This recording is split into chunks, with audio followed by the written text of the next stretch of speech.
Welcome to No Firqa Islamic channel. Please like, share and subscribe.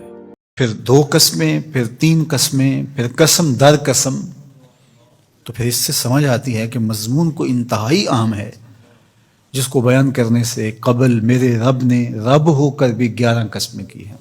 تو ذرا اس مضمون کی طرف غور بھی اسی انداز سے کیا جانا چاہیے. والشمس وضحاها، قسم ہے سورج کی اور قسم ہے اس کی چمک اور روشنی کی. یہ کتنے گنا بڑا ہے زمین سے اور روشنیاں بانٹتا ہے، لیکن مجال ہے کہ اس کے حکم سے کبھی اس نے سرتابی کی ہو، اپنے مقررہ وقت سے ہٹ کے کبھی یہ طلوع ہوا ہو، کبھی غروب ہونے میں اس نے دیر کر دی ہو. تو کہا جب اتنا بڑا روشنیوں کا جہاں ہو کے رب کے حکم کا پابند ہے تو اے مشت خاک تو رب کے حکم کو کیوں نہیں مانے گا. والقمر اذا تلاہا، اور چاند کی قسم جو اس کے پیچھے نکلے. والنہار اذا جلاہا، اور دن کی قسم جب اسے چمکا دے. زندگی کی ریل پیل اور چہل پہل دن کے اوقات میں ہوتی ہے. زندگی کا سارا حسن اس دن میں دیکھنے کو نصیب ہوتا ہے، اس لیے دن کی قسم کی. واللیل اذا یغشاہا، اور رات کی جب اسے چھپا لے. اگر دن کی قسم کہ وہ اجالوں کا نقیب ہوتا ہے تو رات کی بھی قسم کہ وہ پردہ پوشی کا مزاج رکھتی ہے. پھر فرمایا والسماء وما بناہا، اور آسمان کی قسم اور اس ذات کی قسم جس نے آسمان کو بنایا. دنیا کے سارے انجینئر اکٹھے ہو جائیں، سارے معمار جڑ جائیں، 1 فٹ کی ٹائل بغیر ستون کے سپورٹ کے کھڑی نہیں کر سکتے، لیکن اتنا بڑا آسمان بغیر ستونوں کے کھڑا کیا ہے. یہ میرے رب کا کمال ہے، یہ اس کی کاریگری کے رنگ ہیں. والارض وما طحاہا، اور زمین کی قسم اور اس کی قسم جس نے اسے پھیلایا. اگر آپ اپنے اطراف میں غور کریں تو آپ کو سب کچھ زمین سے حاصل ہوا دکھائی دے گا. یہ جس قالین پہ آپ بیٹھے ہیں، یہ کپاس جہاں سے اگی تھی تو وہ زمین ہے.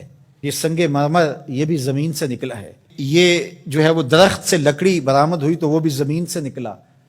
آپ اپنے لباس پہ غور کر لیں، یہ کپڑے ہمیں کہاں سے ملے ہیں؟ یہ کپاس زمین سے اگی، بلکہ انسان کا اپنا خمیر مٹی سے بنایا گیا ہے. تو زمین اللہ تعالیٰ نے بنائی اور ہمارے نفع کے لیے بچھا دی. تو قسم ہے زمین کی اور اس کی جس نے زمین کو پھیلایا.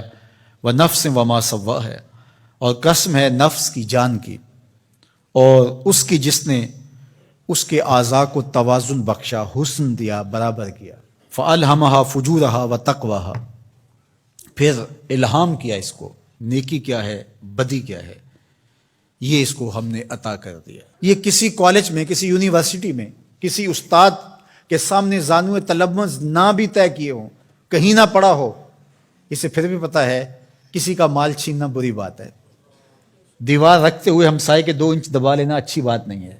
یہ کہ میں تو کسی استاد کے پاس نہیں گیا اس لیے میں نے اس کے پلاٹ پہ قبضہ کر لیا، تو یہ نہیں ہے.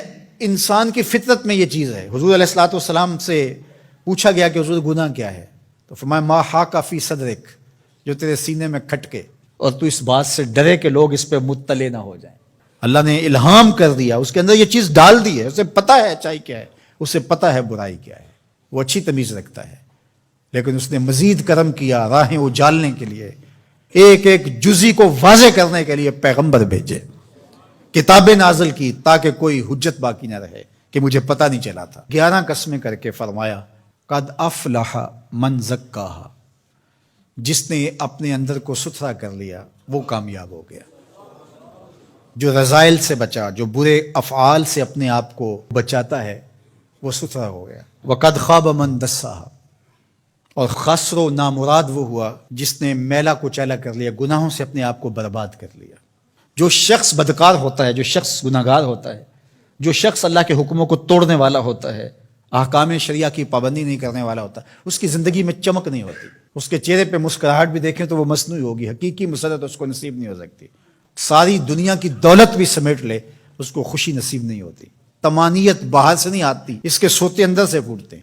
الا بذکر اللہ تطمئن القلوب، کا سن لو تمہارے دلوں کا قرار اللہ کے ذکر میں لکھا ہوا ہے. تو اللہ جل شانہ نے اس سورہ شمس کے اندر 11 قسمیں کر کے اس بہت بڑی حقیقت کو بتایا کہ تمہیں اچھائی اور برائی دونوں کا پتہ ہے. اب تمہارے اختیار میں ہے کہ تم کون سا راستہ اختیار کرتے ہو. یہ دنیا میٹھی تو ہے، شر میٹھا